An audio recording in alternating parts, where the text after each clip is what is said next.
یہ فرمایا کہ کچھ چہرے قیامت کے دن ایسے ہوں گے جو تر و تازہ ہوں گے اور وہ اپنے رب کی طرف دیکھ رہے ہوں گے۔ پھر فرمایا کہ کچھ قیامت کے دن ایسے ہوں گے جہاں یہ ولایت اور ولی جہاں ہوں گے، جو ولایت کے منصب پر فائز ہیں، وہ قیامت کے دن ایسے ہوں گے کہ ان کے چہرے کھلے ہوئے ہوں گے۔ الا ان اولیاء اللہ لا خوف علیہم ولا هم یحزنون۔ ان کو نہ قیامت میں کوئی حزن و ملال ہوگا، قیامت کے دن نہ کوئی خوف ہوگا۔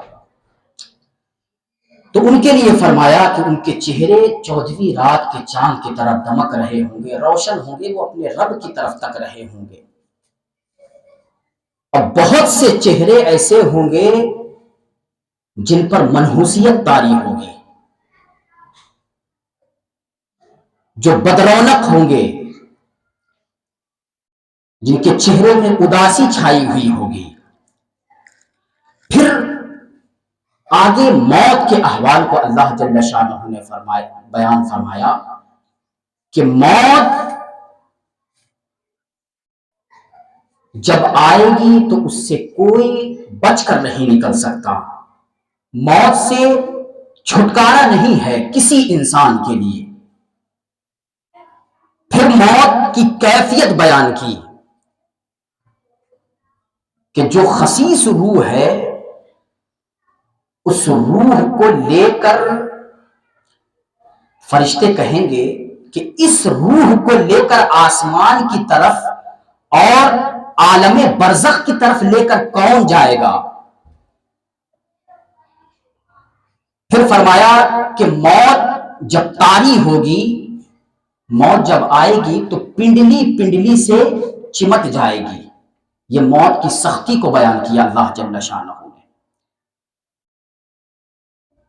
اب جو آیہ مبارکہ کی ابتدا ہے، فلا صدق ولا صلی ولكن كذب وتولى ثم ذهب الى اهله يتمطى اولى لك فاولى ثم اولى لك فاولى۔ 5 آیہ مبارکہ میں نے تلاوت کرنے کا شرف حاصل کیا ہے۔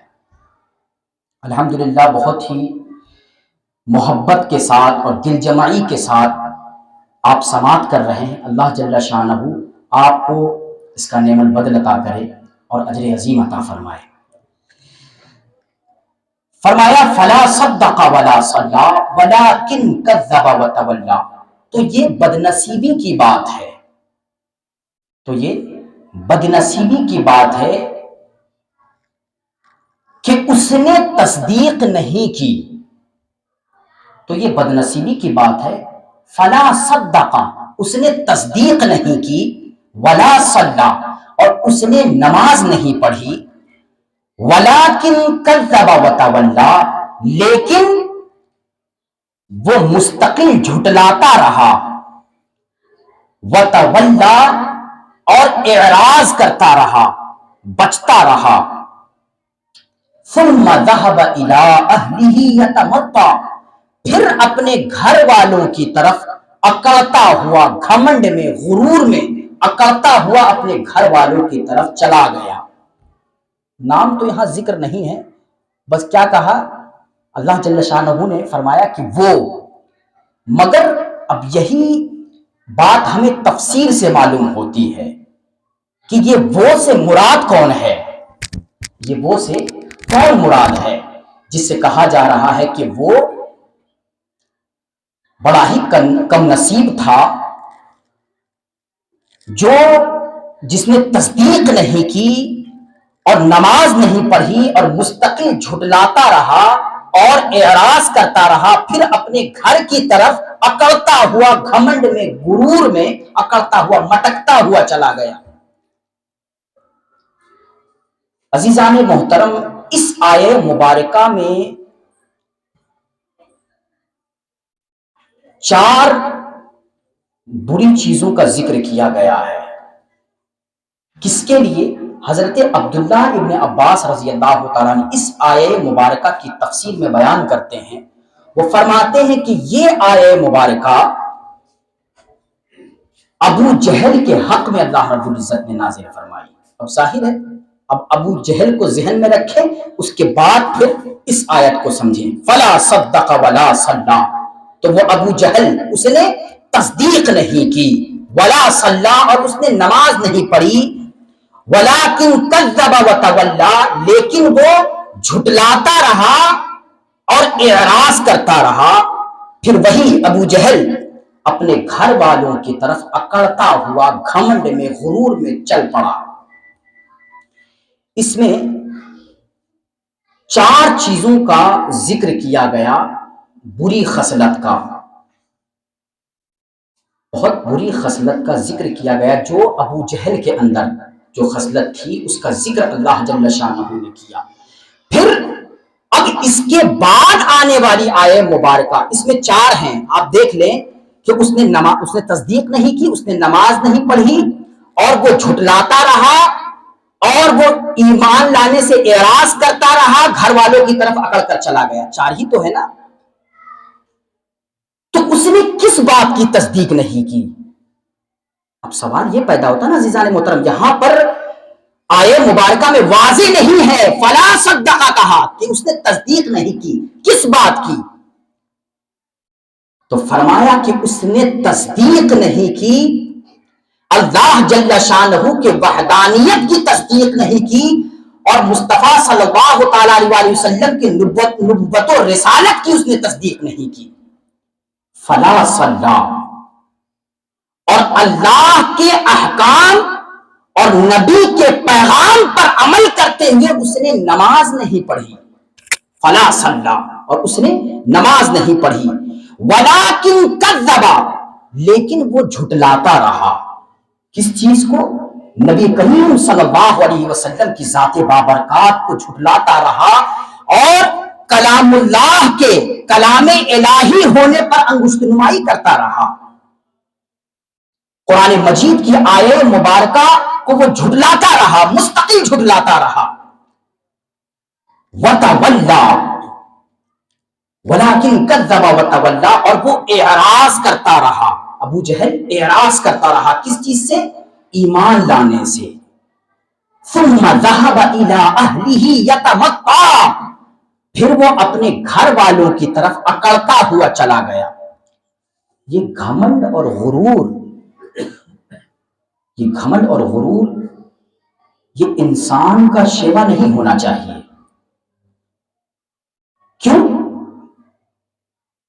کیونکہ انسان کو اللہ جل شانہ نے جو پیدا کیا ہے اس کی کیفیت یہ ہے پیدا کرنے کی, جو انسان جب پیدا ہوتا ہے مادر شکم میں ہوتا ہے, اور اس سے پہلے کے مادر شکم میں آنے سے پہلے کے مراحل کو پر اگر توجہ کرے تو یقیناً وہ تکبر کا سوچ بھی نہیں سکتا, گھمنڈ کرنے کا سوچ بھی نہیں سکتا.